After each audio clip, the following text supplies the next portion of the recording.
Hi, in this video we would be talking about an example on elastic collision. Elastic collision. This problem is about two pendulums.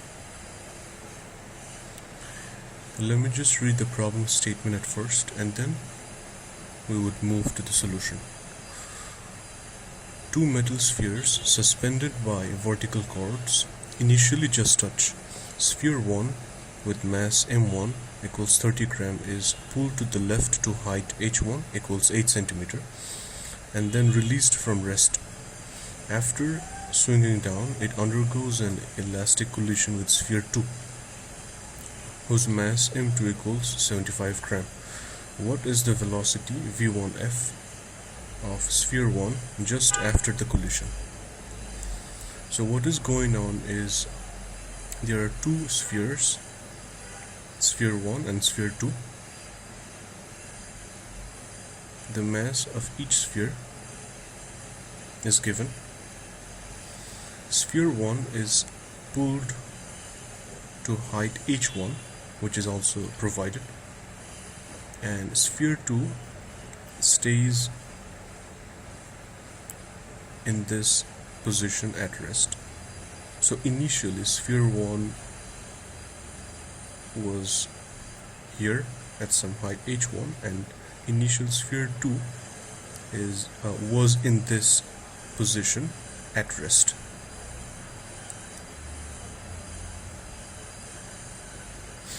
Okay. The question in this problem is what is the velocity v1f of sphere 1 just after the collision. So sphere 1 comes down, down, down, down. It gets close to sphere 2 and then hits sphere 2. So there's a collision between sphere 1 and sphere 2. And it is told in the problem statement that the collision is an elastic collision. Okay, so sphere 1 comes down, gets close to sphere 2. Sphere 1 then hits sphere 2. Afterwards, sphere 2 moves up by a bit. This is what is going on physically.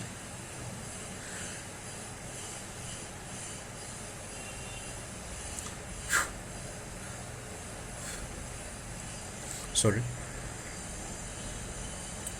So by v1f, v1f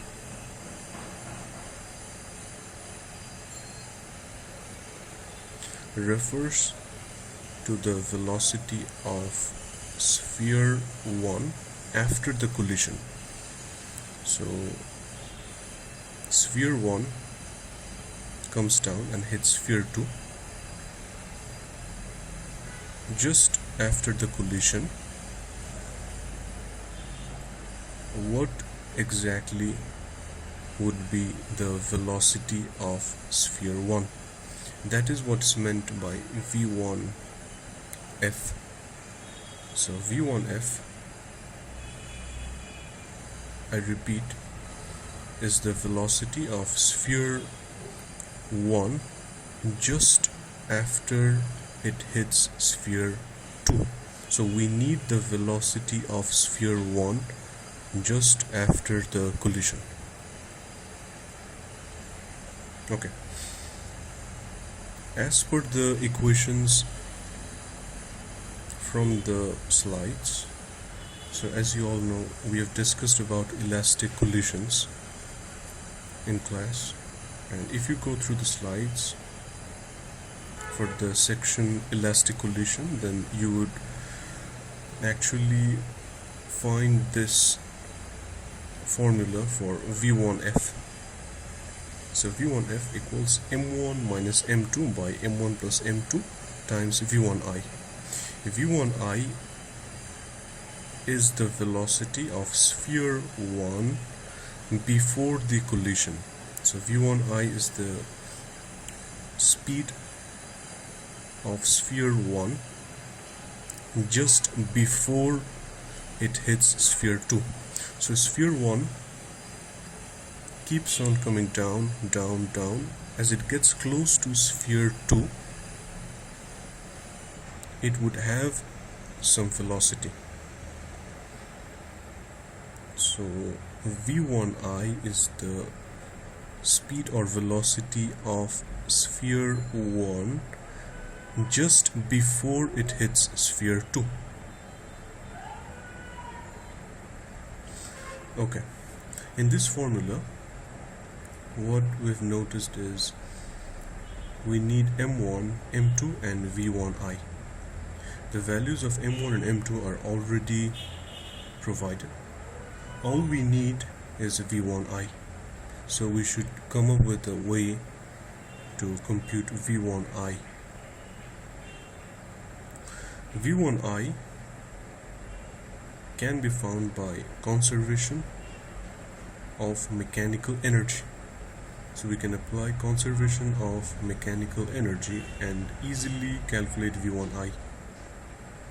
Now, we need to be careful as we apply conservation of energy or conservation of mechanical energy. Since we're interested about the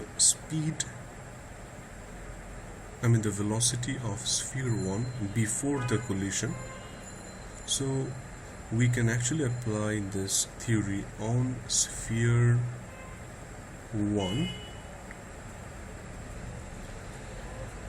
taking into account what is actually happening before the collision took place. So note that sphere 1 was initially at this position. So this can be thought of as some stage, and sphere 1 then comes down, down, down and gets very close to sphere 2. So we can think of this as stage 1 and this as stage 2. We can consider these two stages as we apply conservation of mechanical energy. Okay, so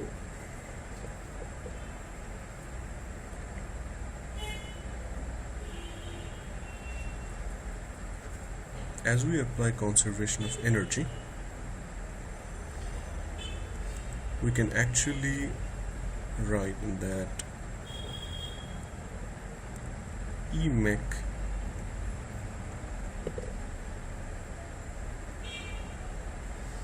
at stage 2 must equal Emec at stage 1. We are applying conservation of mechanical energy for sphere 1. Okay, so applying conservation of mechanical energy on sphere 1, total mechanical energy at stage 2 must equal total mechanical energy at stage 1.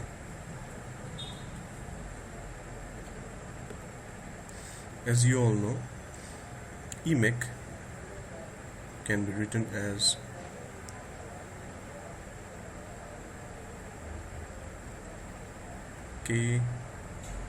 Emec for stage 2 can be written as K2 plus U2, and this would be K1 plus U1.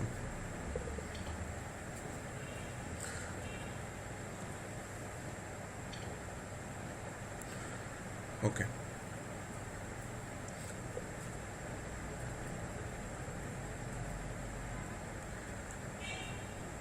Since this is stage 2, let's try to find out what is exactly happening in stage 2. Now K2 can be written as 1 by 2 m1 v1I squared. So at this stage,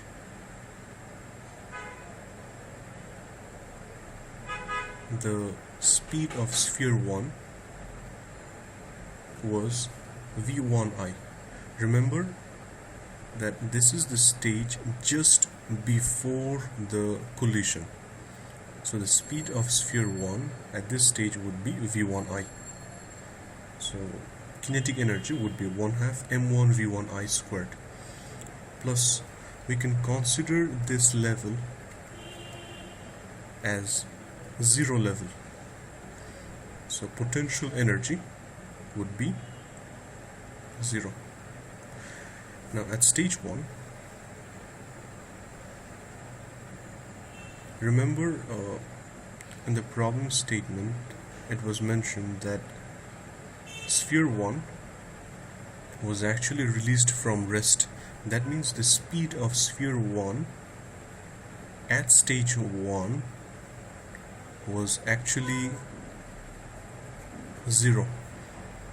So for stage 1, the velocity of sphere 1 was actually 0, which means kinetic energy in stage 1 would also be 0. Plus, now we need the potential energy at stage 1. At stage 1, we can easily compute the potential energy by using mgh1. mgh1.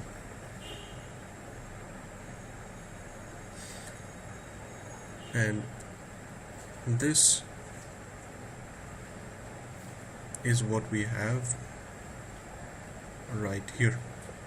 So 1/2 m1 v1I squared is equal to mgh1. 1/2 m1 v1I squared is equal to m1 gh1. From this equation, you can easily find what v1I would be. So this equation that we have obtained from the conservation of mechanical energy actually helped us get v1I. So we apply conservation of mechanical energy to go through these equations. Finally, we have this equation. This equation can be used to find out v1I. Now that we have v1I, we use the value of v1I right here to find out v1F. So v1F can also be easily computed, and v1F is the speed of sphere 1 just after the collision. So this is an interesting example on elastic collision. It was an elastic collision between two pendulums, sphere 1 and sphere 2. And the objective of this example was to find out the velocity of sphere 1 after it hits sphere 2. So v1F is the velocity of sphere 1 after the collision. And note that we used one formula here from the slides, and what we have done right here is just the utility of conservation of mechanical energy. So the conservation laws are indeed pretty handy. Thank you.